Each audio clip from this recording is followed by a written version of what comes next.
All right, let's talk about a word you hear everywhere. A word that starts a million arguments and, honestly, is usually misunderstood. Socialism.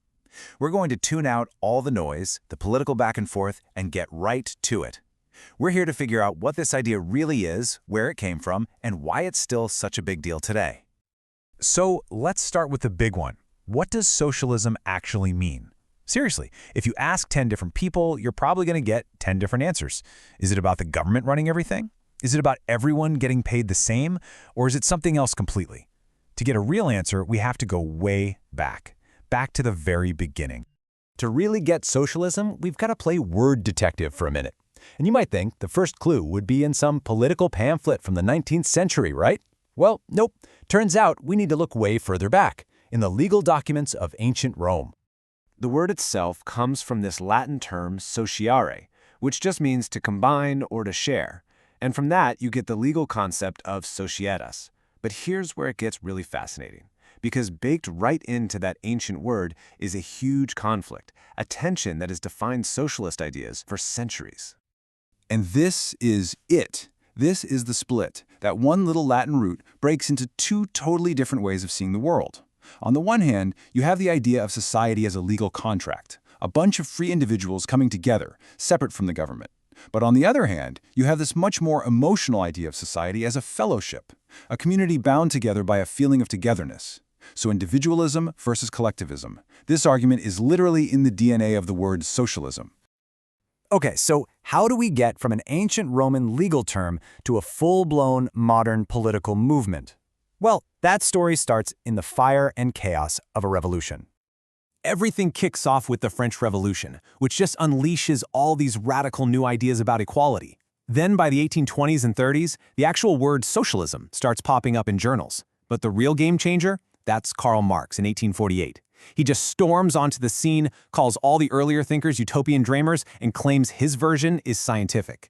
And that move was so incredibly powerful that by the end of the century, Marxism was the dominant force in European socialism. The whole stage was set for the next 100 years of conflict. But here is maybe the most important thing to get right, a mistake a lot of people make. There is no one single thing called socialism. It's not this one unified idea. It's much more like a big, messy, loud, and often feuding family of ideas that all happen to share the same last name. You know, the source material for this explainer says it perfectly. There is no such single thing as socialism. There are rather socialisms. If you remember one thing, remember that. It's not a single ideology, it's a whole collection of different, often competing ways of thinking. And this table really shows you just how diverse that family is. You've got the utopians, who thought the way forward was to build these little model communities and hope everyone else would copy them. Then you have the Marxists, who said, no, you have to completely overthrow the whole system. Totally different from them were the reformists, who believed you could work inside the system, win elections and make changes through democracy. And then you have market socialists who make this really interesting case that you can actually use market forces for socialist ends. I mean, 4 totally different blueprints, all calling themselves socialism. Now, this diversity, it's not just a fun historical fact.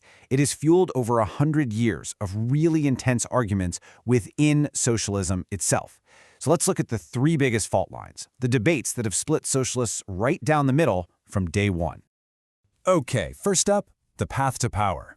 Do you burn the house down, or do you try to remodel it from the inside? Revolutionaries, like Lenin, saw the state as a weapon used by the rich, and they said it had to be completely smashed. But the reformers, think of the Social Democrats, they believed you could win elections, get your hands on that weapon, and actually use it to build a better, more equal society bit by bit. The second big debate is about what's actually wrong with capitalism in the first place. Is it a broken machine, or is it just plain evil? The scientific socialists, like Marx, saw it as a machine that was just doomed to break down on its own. They believed its collapse wasn't a question of if, but when. But the ethical socialists saw it differently. To them, capitalism was a moral poison. It encouraged greed, it pitted people against each other, and it just tore apart the fabric of community. And the third major split, who should be in charge? For state socialists, the answer was obvious. A strong, centralized government needs to run the economy and implement policy. But for others, the so-called pluralists, the state itself was the problem. They were deeply suspicious of that much concentrated power and argued that real power should be in the hands of the people, organized into smaller groups like unions or worker guilds. So with all these deep fractures and fundamental disagreements, you've got to ask, what is it that even holds this family together? And how has it managed to stick around into the 21st century? Well, even with all the infighting, there are some core values that tend to show up again and again. There's a deep belief in equality, though they argue endlessly about what that means. There's a focus on liberty, but defining it not just as being left alone, but as having the actual ability to make real choices in your life. There's the value of community, putting cooperation above pure individualism.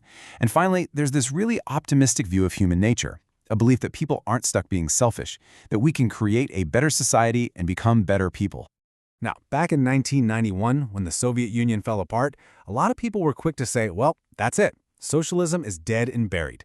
But that's a huge misunderstanding of what actually happened.